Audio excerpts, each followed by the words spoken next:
আসসালামু আলাইকুম রহমতুল্লাহি ওবরকাতুহু।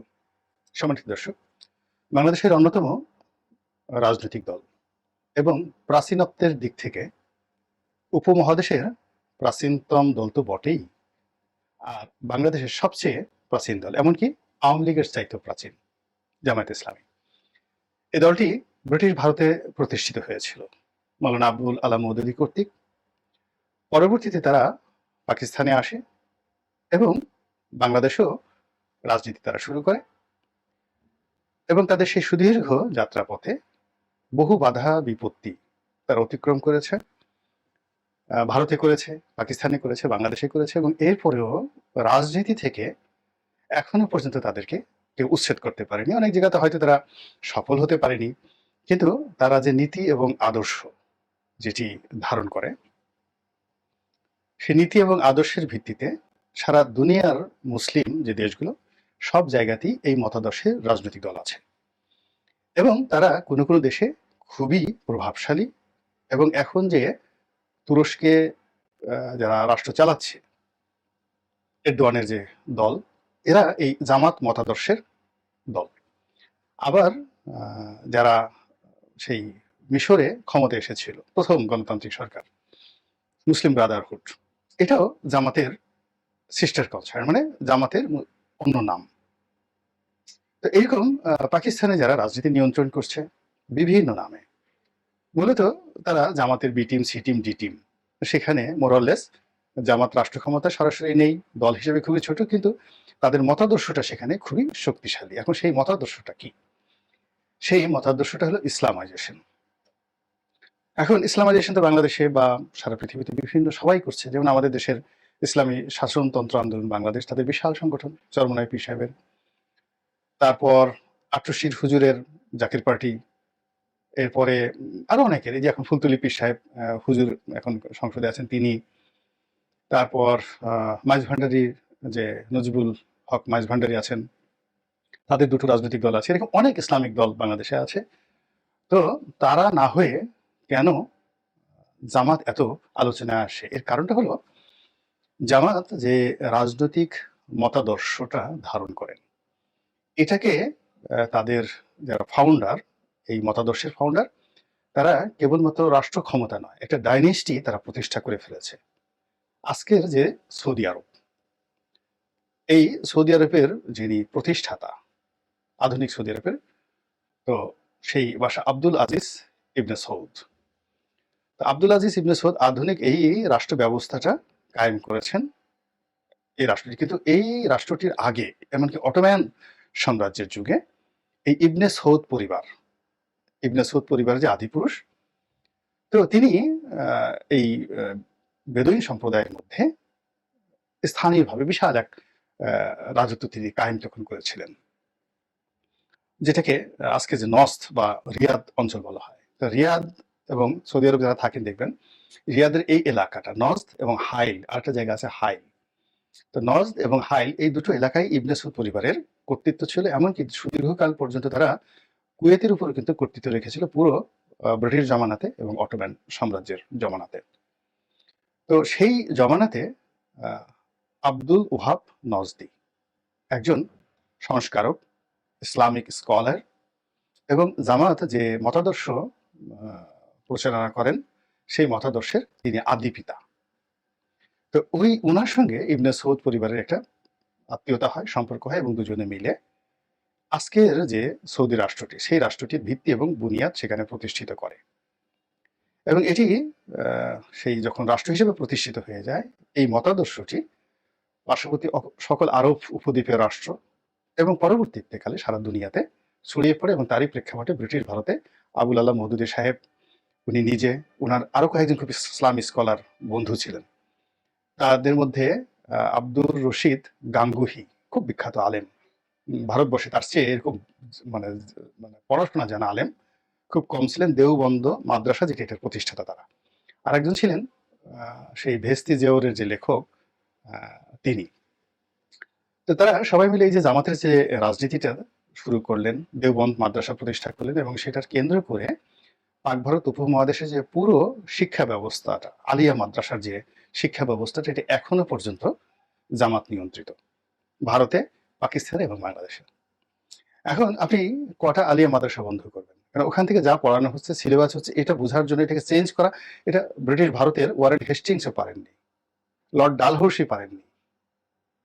এরকম ভাবে পুরো জিনিসটিকে মানে আদর্শটিকে এমন ভাবে ঢুকিয়ে দেওয়া হয়েছে, এবং এটার প্রেক্ষাপটে, দেওবন্দের এটার প্রেক্ষাপটেই পরবর্তীতে দেখা গেল যে কওমি মাদ্রাসা সিস্টেমটা চালু করা হলো এই আলিয়ার বিপরীতে, কলকাতা আলিয়া মাদ্রাসার বিপরীতে শুরু করা হলো, এবং দেওবন্দ মাদ্রাসা কিন্তু এই কারণে প্রতিষ্ঠিত হলো, ঢাকা আলিয়ার মানে কলকাতা আলিয়া মাদ্রাসা যেটা, সেটাকে টেক্কা দেওয়ার জন্য। কিন্তু আলটিমেটলি ব্রিটিশদের মদতে দুটো বিভাগ হয়ে গেল, আলিয়া এবং কওমি। কিন্তু কোনো অবস্থাতেই আলিয়ার যে দাপট, এটা কমলো না। আলিয়া এখন বলতে গেলে বিশ্ববিদ্যালয়ের কারিকুলামকে, আধুনিক বিশ্ববিদ্যালয়ের কারিকুলামকে চ্যালেঞ্জ করে কিন্তু তারা চালাচ্ছে। ফলে কি হলো, রাজনৈতিকভাবে দল হিসেবে ব্রিটিশ ভারতে, অর্থাৎ ভারতে, তারপরে পাকিস্তানে বা বাংলাদেশে জামাত যদি কোনোদিন নাও থাকে, কিন্তু তাদের যে আদর্শিক সংগঠন রয়েছে আলিয়া মাদ্রাসা, এটা কোনো অবস্থাতেই কেউ ধ্বংস করতে পারেনি। বাংলাদেশে কিন্তু জিয়া রহমান সাহেব চেষ্টা করেছিলেন, জিয়া রহমান সাহেব চেষ্টা করেছিলেন, এবং এই যে ইনকিলাবের যে মালিক মাওলানা মান্নান সাহেব, তাকে দিয়ে তিনি জমিয়তুল মুদাসসিরিন নামে একটি সংগঠন করেছিলেন। সরকারি মদদে ইনকিলাব প্রতিষ্ঠিত হয়েছিল, এবং রাষ্ট্রের কারি কারি টাকা ঢেলেও জামাতের বিকল্প হিসাবে কোনো ইসলামিক দলকে বা সংগঠনকে কিন্তু দাঁড় করানো যায়নি। এরশাদ আমলেও জিয়াউর রহমানের এই যে অনুসৃত নীতি, এটা এরশাদ সাহেব অনুসরণ করেছিলেন টু দি পয়েন্টে, এবং তারা ইনকিলাব এবং মাওলানা মান্নানকে পিক আপ করেছিলেন। আবার এখন ইনকিলাব এবং মাওলানা মান্নান সাহেবের ছেলে জনাব বাহাউদ্দিন, তার সঙ্গে কিন্তু মানে বর্তমান সরকারের খুবই ভালো সম্পর্ক, কিন্তু কাজ হচ্ছে না। তো সেই অবস্থায় জামাত শুধুমাত্র এগিয়ে যাচ্ছে, এগিয়ে যাচ্ছে।